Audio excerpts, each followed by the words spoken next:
লোদি রাজবংশের প্রথম রাজা বাহলুল লোদি রাজকীয় পোশাক পরিধান করা পছন্দ করতেন না। তিনি সুলতান উপাধি নেননি আর কখনো উঁচু চেয়ারে বসতেন না। অবশ্য লোদি শাসকদের মধ্যে সবচেয়ে জনপ্রিয় ছিলেন বাহলুলের পুত্র সিকান্দার লোদি। সিকান্দার লোদির হাত ধরে নির্মিত হয় বিখ্যাত আগ্রা শহর। আর সিকান্দার লোদির পুত্র ইব্রাহিম লোদির পানিপথে পরাজয় উপমহাদেশে মুঘল শাসনের সূচনা করে।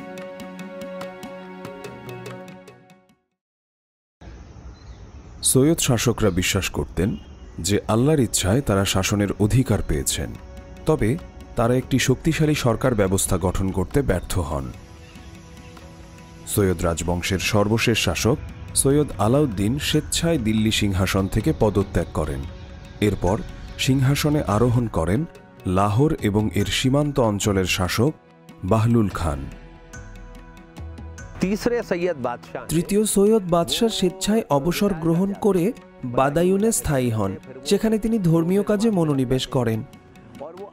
তিনি তার সেনাপতি বেহলুল লোদির কাছে ক্ষমতা হস্তান্তর করেন। বেহলুল লোদির আমলে বেশ কিছু যুদ্ধ জয়ের খবর পাওয়া যায়। লোদি রাজবংশের প্রথম রাজা বাহলুল লোদি আবু মুজাফফর বাহলুল শাহ গাজী উপাধি গ্রহণ করেছিলেন। সরল প্রকৃতির এই শাসক তিনি রাজকীয় পোশাক পরিধান করা পছন্দ করতেন না। প্রশাসনিক কাজে নিয়োজিত থাকার পাশাপাশি তিনি জনগণের কল্যাণেও নানা পদক্ষেপ গ্রহণ করেন। বাহলুল লোদি সম্পূর্ণ আফগান জনগোষ্ঠীর রীতি অনুযায়ী শাসন কার্য পরিচালনা করেছেন। না তিনি কখনো সুলতান উপাধি নিয়েছেন, না তিনি কখনো উঁচু চেয়ারে বসতেন। তিনি নিজেকে বলতেন মসনদি আলা, অর্থাৎ সমানদের মধ্যে প্রথম। তার দরবারের অভিজাত ব্যক্তিদের মধ্যে ছিলেন খাঁটি আফগানিরা। সিংহাসনে আরোহণের ৩৮ বছর পর বাহলুল লোদি মৃত্যুবরণ করেন। দিল্লিতে বিখ্যাত সুফি সাধক সৈয়দ নাসিরুদ্দিন চিরাগ দেহলভির মাজারের পাশে তার মাজার অবস্থিত। এটি তৈরি করেছিলেন তার উত্তরসূরি সিকান্দার লোদি। লোদি স্থাপত্যের বিবর্তনের চমৎকার উদাহরণ হল এই মাজার, যদিও বর্তমানে এই মাজারটির খুব একটা যত্ন আর কেউ নেন না। দিল্লির শেষ রাজবংশের প্রতিষ্ঠাতা বাহলুল লোদির সমাধি এটি।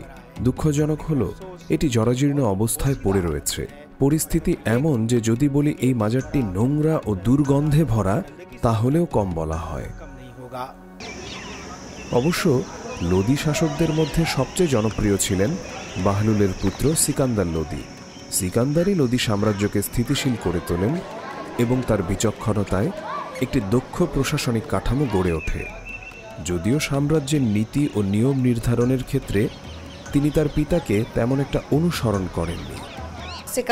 সিকান্দার লোদি তার পিতার সাথে একমত হননি। তিনি সুলতান সিকান্দার উপাধি গ্রহণ করেন। তিনি সুলতান পদবীকে গুরুত্বপূর্ণ করে তোলেন, যেমন সুলতান একটি উঁচু আসনে বসবেন এবং বাকি লোকেরা নিচে বসবেন। সুলতান যখন দরবারে প্রবেশ করবেন তখন বাকিরা দাঁড়িয়ে সম্মান জানাবে। সিকান্দার লোদির হাত ধরে নির্মিত হয় বিখ্যাত আগ্রা শহর। অতীতের সব ঐতিহ্য ভেঙে দিয়ে এই নতুন শহরে তার রাজ্যের রাজধানী স্থাপন করেন। নিজের নামের সাথে মিল রেখে তিনি সিকান্দারাবাদ নামে একটি নতুন শহরও প্রতিষ্ঠা করেন। তিনিই সেই ব্যক্তি যিনি আগ্রা শহর প্রতিষ্ঠা করেছিলেন।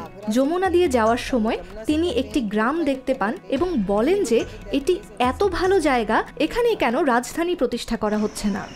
জ্ঞান ও সাহিত্যের গুণগ্রাহী হিসেবে সিকান্দার লোদি ইতিহাসে পরিচিত। একজন ভালো কবি হিসেবেও রয়েছে তার নামডাক। প্রায় ২৮ বছর রাজ্য শাসন করার পর ১৫৭১ সালে তিনি মারা যান। দিল্লির লোদি গার্ডেনে পুত্র ইব্রাহিম লোদি তার বিশাল সমাধি নির্মাণ করেন। মোহাম্মদ শাহের সমাধি ছাড়া লোদি গার্ডেনে যেসব নির্মাণ রয়েছে তা সবই লোদি আমলের। বড় গম্বুজ, তার পাশের মসজিদ যেখানে রয়েছে খোদাই করা অপূর্ব নকশা, এবং কাচের গম্বুজ যাতে নীল রঙের টাইলসের দারুণ ব্যবহার হয়েছে, এবং প্রথম বাগান সমাধি।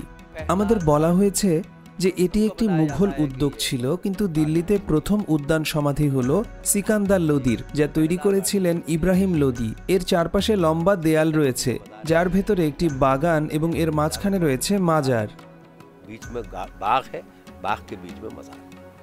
লোদি শাসনামলের অধিকাংশ স্থাপত্য লোদি গার্ডেনে সংরক্ষিত রয়েছে।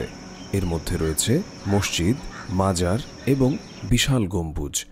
এই সাম্রাজ্যের শেষ শাসক ইব্রাহিম লোদিও বেশ কিছু গুরুত্বপূর্ণ ভবন নির্মাণ করেছেন, কিন্তু শাসনকার্য পরিচালনা বিবেচনায় নিলে দেখা যায় তিনি উল্লেখযোগ্য কোনো পরিবর্তন আনতে পারেননি। উত্তরাধিকার সূত্রেও অবশ্য তিনি পেয়েছিলেন কেবল অস্থিতিশীল একটি সাম্রাজ্য আর ফাঁকা একটি কোষাগার। যদিও তারা নিজেরাই যোদ্ধা ছিলেন, তবে তাদের সামরিক কৌশলে ঘাটতি ছিল। ফলস্বরূপ লোদি শাসনের মধ্য দিয়ে দিল্লি সালতানাতের অবসান ঘটে। এটি সিকান্দার লোদির কবর, লোদি রাজবংশের আর দিল্লির শেষ রাজবংশের দ্বিতীয় শাসক। সিকান্দার লোদির পুত্র ইব্রাহিম লোদির পানিপথে পরাজয় এই অঞ্চলে মুঘল যুগের সূচনা করে।